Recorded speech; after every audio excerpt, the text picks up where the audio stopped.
All right, the clock is ticking down to the fast approaching deadline to avoid a government shutdown. You can see we're keeping an eye on that clock in the bottom right side of your screen. The federal government has started telling workers a shutdown is all but certain now, and it would start with a new month on Sunday. Now, overnight, the Senate has advanced a plan to keep the government funded past the deadline, but that plan does not appear to have enough support in the House.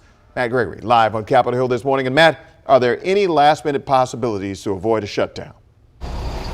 I mean, there are some, but Wisdom, even those seem like a little far-fetched. At this point, what we've been hearing is that House Speaker Kevin McCarthy plans to put in an emergency stopgap funding bill this morning, but even that is not expected to have support from his own party in the House of Representatives. So it looks like government workers bracing for a shutdown with good reason on this Friday morning. But one of the things we want to focus on this morning is how the shutdown affects hundreds of thousands of workers, but also fans out to other aspects of everyday life, not only here in the district, but across the country. But let's take you first to what we're looking at this morning in terms of the loggerhead that's going on between the House and the Senate.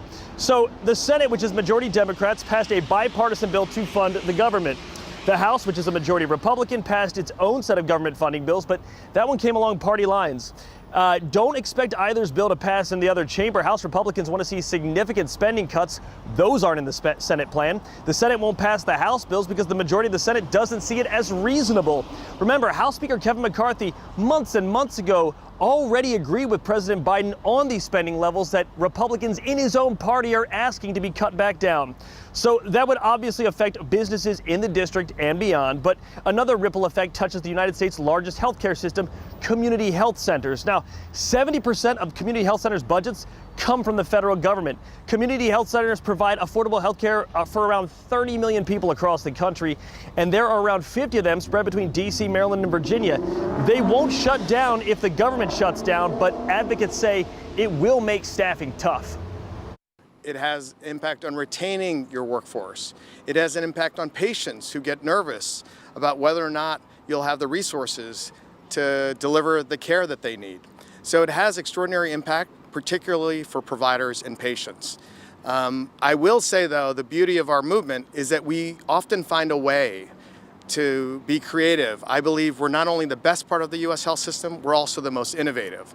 But this uncertainty month to month is not good for recruitment, retention, and our ability to serve our patients. Yeah, we'd already talked about how businesses in the district are going to be affected by this, those that rely on government workers. Now you see it fanning out into healthcare. So what's next this morning? Well, we do expect to see that proposal from House Speaker Kevin McCarthy on an emergency stopgap funding for the government to go into the House today. We'll see what happens, but like I said before, it's not likely that it does pass in the House.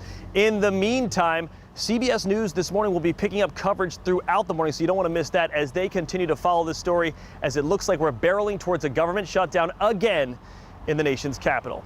On Capitol Hill, I'm Matt Gregory. Back to you. All right, Matt, thank you very much for that report.